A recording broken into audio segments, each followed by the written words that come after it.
and welcome to the Dr. Bob Show. How healthy are you? Are you at risk for having a heart attack? Do you know what the risk factors are for a heart attack? We'll be spending most of this show talking about risk factors that we can change to help prevent heart attacks. My guest is Dr. Josh Todd. Dr. Todd is a board-certified cardiologist, and he deals with heart attacks and preventing heart attacks every day. Hello, I'm Dr. Robert Overholt. I'll be your host for the next 30 minutes on the Dr. Bob Show. Later on, we'll be talking about early detection of colon cancer or preventing colon cancer. 90% can most likely be prevented. And migraine headaches. Can foods really be a trigger of migraine headaches, and what foods are they? What's a migraine headache like? Can allergies cause migraine headaches? A lot of information for you. You'll want to stay tuned.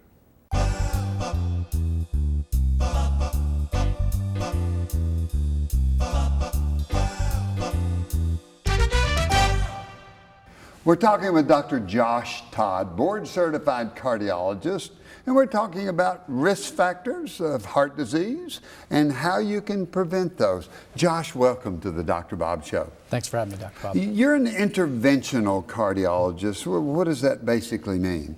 So in addition to all the general cardiology aspects where we take care of plumbing problems and valve problems and pumping problems, in the setting of a heart attack where you need emergent treatment, we do the balloon angioplasties and the stent work, and it also is expanded to other blood vessels and valves in the body as well. When somebody has a heart attack, what's a heart attack like? So the heart attack for most patients that read the book, it's a substernal pressure, usually in the center of their chest. It radiates to the back, sometimes up to the arm, neck. It's usually associated with pretty severe shortness of breath. Nausea and sweating are very common. And when somebody has a heart attack, is there anything that somebody can do? Let's drop back 10 years from when they have the heart attack. Is there things that people can do, risk factors, to help them prevent having that heart attack? Yeah, there are two different types of risk factors, what we call the modifiable risk factors, which are things you can change. That's everything from the usual diet and lifestyle. Smoking is important. Diabetes control, hypertension control are all important. The things we can't change are our age, our sex, and our genetics, unfortunately. So the older we get, the greater our chance of having a heart attack. Mm-hmm. Males and females, is there any difference between the two in the number of heart attacks? Yeah, males typically have their heart attacks earlier in life, and they're more common in males. Females tend to have strokes at a higher rate, and their heart attacks usually present late after the age of 65. So we mentioned some of the things, risk factors that we can prevent. Let's talk about smoking at first. Is smoking a preventable risk factor? Certainly. If you take a look at all comers on people that haven't smoked versus smoked, it gives you about a 50% increased risk to your first heart attack. So what does smoking do to the heart? How does puffing a cigarette bother the vessels that supply the heart? Yeah, there's lots of theories and mechanisms. First is it does cause a generalized inflammation in the body. So your vasculature, the blood flow to your body, has these walls that are lined with cells. Those cells get irritated, and when they get irritated, they become inflamed. And when they become inflamed, does the nicotine or something in the cigarette make the blood vessel inflamed? And that is where the cholesterol is deposited? Exactly, yeah. Is that what happens there? Cholesterol loves to go to inflamed plaques. Plaques that rupture and have exposure inside the vessel are all caused by inflammation as well. Cigarette smoking precipitates all of that. How about if you're living in a house where somebody else is smoking and blowing secondhand smoke at you? Yeah, certainly. Not quite as much as the inhalation you're on your own, but secondhand smoke probably gives you about a 10 to 15% risk of an event. So it's a huge, huge problem. I see more and more people in East Tennessee, in Knoxville, not smoking as much as they did. Is it your feeling that people are smoking less, or you see all the people that, Yeah. a biased population that comes down and they smoke, they get a heart attack? Exactly. I would say if there's one modifiable risk factor for what I see in people with early heart attacks, meaning people under the age of 40, it's cigarette smoking. It's very hard for patients until they have that event to really kind of quit. How do you tell your patients to quit smoking? Most of the time, if I see them in the setting of a heart attack, I'm hoping that's an event that makes them nervous enough to want to have good health habits. Secondarily, there are a lot of different medications. People have asked, have this new vapor cigarettes, do they help? The long and short of it is there's not a lot of data on any of it. It's kind of whatever works for you. Good. So that's cigarette smoking. Then let's go to cholesterol. Everybody hears about cholesterol. Tell me about total cholesterol and how the cholesterol is broken down, which one's bad, which one's good. Yeah, total cholesterol is made up of lots of different particles. So you have the good cholesterol, which is the HDL, the bad cholesterol, which is the LDL. And I think about it as the LDL is the cholesterol that goes from the liver out to your arteries and causes damage. HDL is the cholesterol that goes from your arteries back to the liver where it needs to belong and be metabolized. So why do we call the HDL good cholesterol? What does it do to be good? It helps clean up your arteries. So the higher HDL you have, number one, you have a lower risk of heart attack, but two, it reduces the amount of plaque that we see and reduces the amount of inflammation in the arteries the higher that number is. What can we do to raise the HDL? That's been one of the hard things in medicine. It has. And there's a difference between just making your labs look pretty. So there have been drugs historically like niacin or niaspan, except with the introduction of statins, there's no benefit to heart attack prevention. The natural way to do it is with exercise or mild alcohol consumption will also raise your HDL. So exercise is a good way to raise your HDL. How many points can you get with regular exercise? I would say more than likely you probably only get 5 to 10 points with a complete diet modification and exercise. So let's talk about the LDL. I call it the lousy cholesterol. Lousy, The LDL is the one that does what as far as the blood vessels go?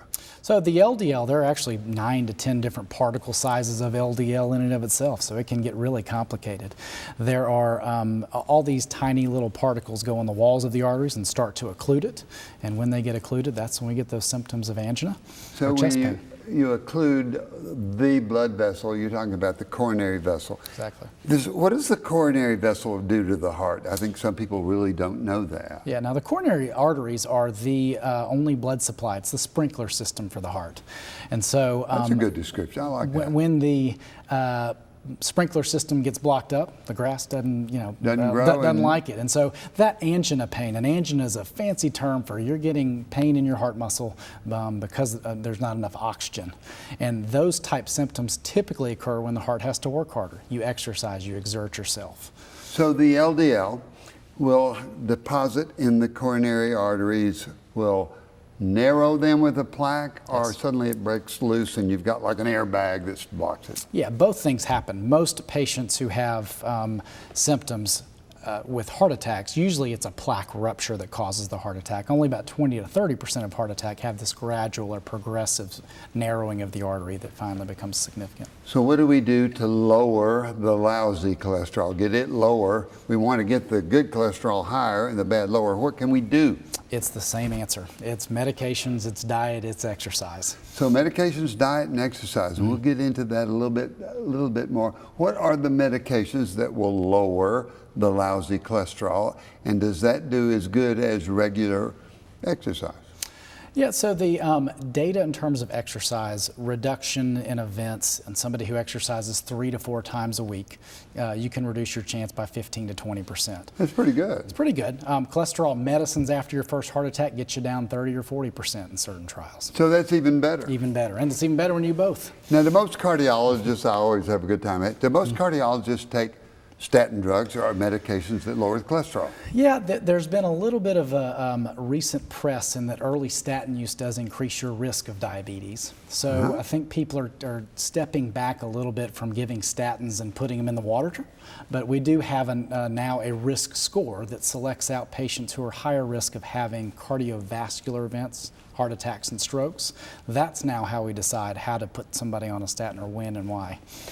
So we've got smoking, we've got cholesterol, we want to raise the good, we want to lower the bad, and there are other risk factors that are also very important. What would they be?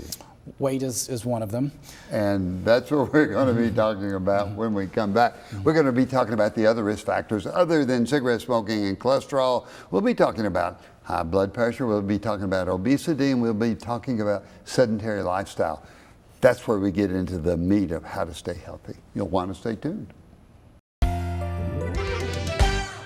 We're talking with Dr. Josh Todd, board-certified cardiologist. We're talking about risk factors that you can change to cut down on the chances of having a heart attack. We've talked about smoking. You've got to stop smoking. If you're smoking, stop. There's a way that you can do it. If your cholesterol is high, you got to know what your cholesterol is. You got to know what your numbers are. Raise the good, lower the bad. Talk to your doctor about that. And now we want to talk just a little bit more about the statin drugs, Josh.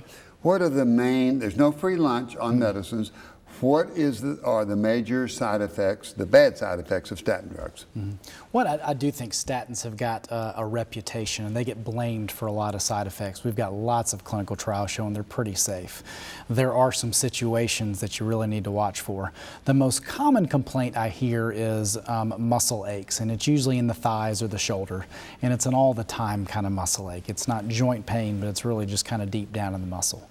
Usually that's dose-related, meaning the higher dose that you're on, the more statin that you're on, the worse the symptoms tend to be.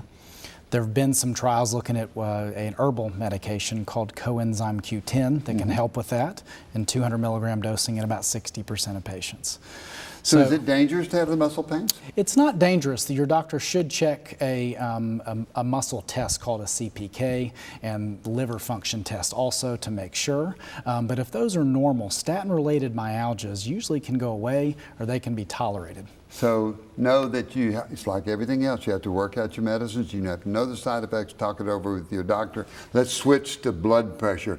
How does blood pressure predispose somebody to having a heart attack? Yeah, and it's all the blood vessels in the body, so it predisposes you from having stroke, or predisposes you to kidney damage due to blood vessel involvement in that, as well as heart attack. So you're protecting a lot of organs other than just the heart by blood pressure control. But it's tension. It's over time under a high pressure, the vessels can give out, weaken, promotes atherosclerosis, or that cholesterol buildup. And hardening of the arteries, Exactly. the stiff arteries, the kind that we don't want. What is a normal blood pressure in a normal person that's normal weight, normal size? Yeah, that normal has been adjusted a little bit, and kind of what we think is dangerous has changed too in the past couple of years. Normal is 120 over 80, up to 130 over 85 is what we would tolerate as a pre-hypertension or type of person. Our guidelines now are one, dependent on age. The older you are, the less aggressive we are with blood pressure management, because we've started to see, one, that being really aggressive with blood pressure doesn't make you live longer or prevent events. Two, dropping your blood pressure and breaking a hip's not good on you either. That's right. So if you get that blood pressure too low, it can make people where they're unstable. So if somebody's blood pressure is what? You start treating it. So if you're under the age of 75, without coronary disease, our target's 140 over 80. 140 over 80. Yeah. And then if we're over the age of 75, we get you up to 150 for the systolic as a target. There's some newer data out there that if you have coronary disease, being really aggressive with that, getting your top number to 120 if you've had a heart attack or stroke before. So what blood pressure medicine do you start off with? There's 5 or 6 categories of blood pressure medications. How do you know which one to start with? There are, and it's a good question. The historic cheap answer has been I'll always start with HCTZ. And what's HCTZ? It is a diuretic. It gets rid of the extra salt in your body. Wherever salt goes, water follows and lowers the blood pressure. There are other agents if you have diabetes. ACE inhibitors are important. Why are they good for somebody with diabetes? So what it does is reduce the risk of having damage to the kidney over time. Okay, so it sort of helps the kidney as it's helping the blood pressure. And like everything else, there's side effects of the ACE inhibitors? What are some common ones? The most common one is cough. People get a dry hacking cough in 10 to 15% of patients on it. So then you can go to, instead of the ACE inhibitor, you go to the ACE receptor blocker? Yeah, the ARBs are a close cousin. They don't have the side effects of the cough. They're now generic, so it's easier for patients now to get and pay for. Good. So the old-fashioned diuretic, and then in certain patients, is it better if you're having trouble controlling the blood pressure? Is it better to double the dose of the one you got, or to add a second one? Most people would say, one, stick with the dosing that you're on. There are some caps. For example, going to the highest dose doesn't always give you a great benefit. But it's compliance. It's hard to remember to take multiple pills. So most of my patients, I try to stick to the once a day, and I try to keep them on the fewest pills possible. That gives you the best control of blood pressure. Is it better for you to take the blood pressure in the office, or is it better for the patient to have a blood pressure cuff at home, or you have to use both? The answer to that is neither one of those. Actually, the most effective way to measure blood pressure is what's called an ambulatory blood pressure monitoring, where a patient wears it at home for 2 to 3 weeks. So that's ambulatory. Are they walking around? They are measuring their blood pressure at all times. Yes. And you can look at that on a recording. On a log, yeah. Now, not a lot of patients, qualify for that or need to have that done. Typically, what I would say is take it when you're relaxed. Try to avoid the nicotine or the caffeine just before. Certainly, anxiety and other stimulants can raise blood pressure. Yeah. And take it, taking it 5, 6, 7 times a day is only, I think, provokes more anxiety. So 2 to 3, 4 times a week. I tell all my patients blood pressure is a marathon, not a sprint. We're protecting you 5 years from now, not tomorrow. So we can be a little slow and progressive on the treatment of it. So let's switch to exercise and diet, and let's pull those both together. How important are they in preventing heart disease and heart attacks? We'll start with exercise first. So exercise, very important, and that's, again, for all-cause mortality, any chance of dying, and for strokes and heart attacks. There seems to be a J-shaped curve, meaning that you can do too much exercise and harm you and not enough. Where that falls out, usually 2 to 4 times a week at 30 to 60 minutes is kind of the sweet spot on how much to exercise. What kind of exercise? Do we have to run? Can we walk? Can we swim? Can we do all the above? The more pain, the more gain? Do you have any thoughts on that? Yeah, there's not an easy answer for that. Most people say, ask me, what does my heart rate need to get to? And there's no evidence for that. It's your orthopedic related issues. So running will cause more joint problems over time. The other question is, how much time do you have to exercise? Sure. So if you've only got a half hour, more vigorous exercise. If you can spread it out over 60 to 90 minutes, aerobic exercise tends to be more beneficial than anaerobic. And exercise decreases the chances of getting heart attacks and heart disease later on. It does. Before we have to close out, let's talk about different kind of diets, and specifically I want you to talk about Mediterranean or DASH, or what kind of diet do you recommend patients eat? Yeah, the first diet that came out in terms of let's look at heart attack prevention, historically we're always comparing this to just the low-fat, low-cholesterol diet we thought 20 years ago was a good idea. The DASH diet, which stands for Dietary Approaches to Stop Hypertension, this was an initial diet just to help improve blood pressure, but we found it does reduce cardiovascular events. Short version, it's very similar to the Mediterranean diet, which is the newest fad diet out there. It has the most recent evidence. Both those diets are higher in protein, lower in carbohydrates. What I tend to tell my patients is anything that's white on your plate, try not to eat it. So that's simple carbs, potatoes, pasta, rice. Try to eat the green vegetables, and try to eat lean proteins, non-processed proteins. Are people pretty good at following that advice? It depends on how motivated they want to be. Again, my heart attack patients, because they've been scared. If it's a meet and greet in the office, sometimes it takes 1 or 2 times to discuss with them about the importance of diet. It's a whole picture, isn't it, Josh? It's you've got to exercise, you've got to know what your blood value should be, you have to know what your blood pressure is, you have to eat properly, you have to exercise properly. And then you would be nice and healthy looking like you are. We talked before the show about exercise and proper eating. Thank you for coming to the Dr. Bob Show and teaching us the importance of this. Any overview that you have advice before we leave?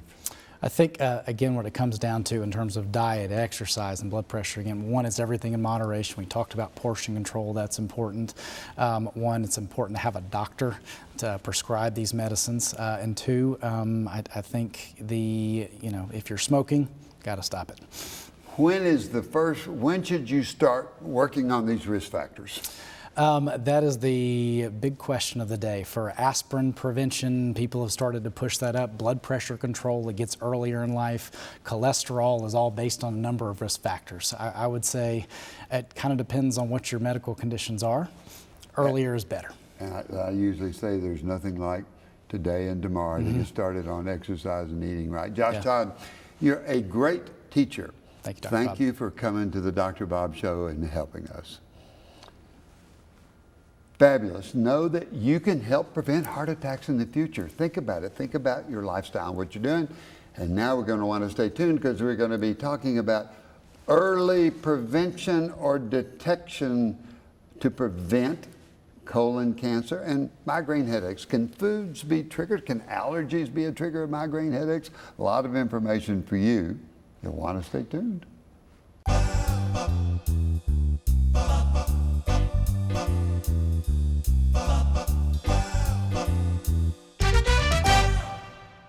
I want to thank Dr. Josh Todd. Wonderful discussion on preventing heart disease by knowing your risk factors and doing something about it. Now, questions from you, the viewer, that I think will be important for your health. Dr. Bob, can colonoscopy prevent colon cancer or just find it early? You know, when we think about breast cancer and we think about mammography, what we want to do is early detection of breast cancer. When we're talking about colon cancer, it's something entirely different. We may be able to find it early, but we can prevent colon cancer by regular colonoscopy. How do we do that? Well, if there get to be little polyps in the colon, certain types of polyps in the colon, adenomatous polyps, we can find those with colonoscopy and we can remove them during the procedure. Now, if we don't remove the polyp, then it takes 5, 6, 7, 8, 9, 10 years before it will develop into cancer. So if you find a polyp early and remove it, it's not going to cause cancer. That will also help the doctor with guidelines of knowing how frequent to get your colonoscopy.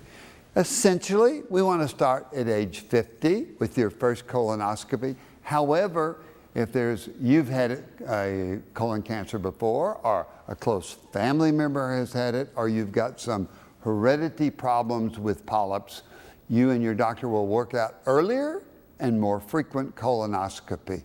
Know that it's really a simple procedure now where there's no pain and discomfort because you're in la-la land, and when you come out of the colonoscopy, it was like a 45-minute nap. It's nice to know that you'll be healthy and can prevent colon cancer.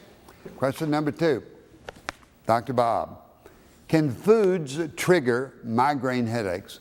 Well, yes, they can. Migraine headaches are vascular headaches. They're very, very common. They're more common in women than they are men. Hormonal changes can cause migraine headaches, but there are other triggers that you have to have for migraine headaches. Number 1 would be lack of sleep. Number 2, not eating properly. Number 3, work and stress. All of those can trigger a migraine headache. It's a throbbing, pounding headache. It's usually on one side. If untreated, it usually lasts about 72 hours. There's good medicines for it. There's good preventions. But back to the question, can foods trigger migraine headaches? Yes, they can. And usually there's a couple of amino acids that if foods like chocolate, like aged cheese, like brie cheese, and people learn that if they eat those foods, that there's an increased chance of having a migraine headache. So aged cheese can. There are other foods that can cause and trigger migraine headaches. So know that you need to be paying attention to a diary of when you get migraine headaches and what you had been eating. Can allergies cause migraine headaches? Well, allergies can bother the nose, that can block the sinuses, that can cause pain, or and the pain can trigger a migraine headache. Or allergies can cause nasal stuffiness and poor sleep. And when you get poor sleep, you're more prone to get a migraine headache. But in general, food allergies, the allergic antibody causing allergic reaction, does not trigger migraine headaches. But if you get your allergies under control and you sleep better and you live a better life, then your chances of having migraine headaches will be less. Good luck on that. That's all the time that we have for this show. Remember those 4 things we like to talk about. They interact so much with this show that we've had today on risk factors. Number 1, it's exercise. You need to be exercising, briskly walking, early morning walking, or jogging, depend on your age and your joints that you have. But it needs to be 30 minutes and at least 4 or 5 days a week. Exercise will reduce your weight. It will also help you lower your blood pressure that we have. So exercise is probably as important as anything. Eat properly. We talked about the DASH diet, the Mediterranean diet. Google those. Know that what they are is there are more fruits and more vegetables and less salt in your diet. Stay away from the white foods that Dr. Todd talked about. And 7.5 hours sleep. If you're not sleeping well, you need to talk that over with your doctor. There's so many things that can keep you from getting 7.5 hours of wonderful sleep. If you get that sleep, you'll perform better, you'll be more efficient, and the people around you will be happier. Most of all, we like in the Dr. Bob Show, it's that laughter in your life. Be sure that you laugh a lot. Life's too busy not to laugh a lot. And the more you laugh, the healthier you're going to be.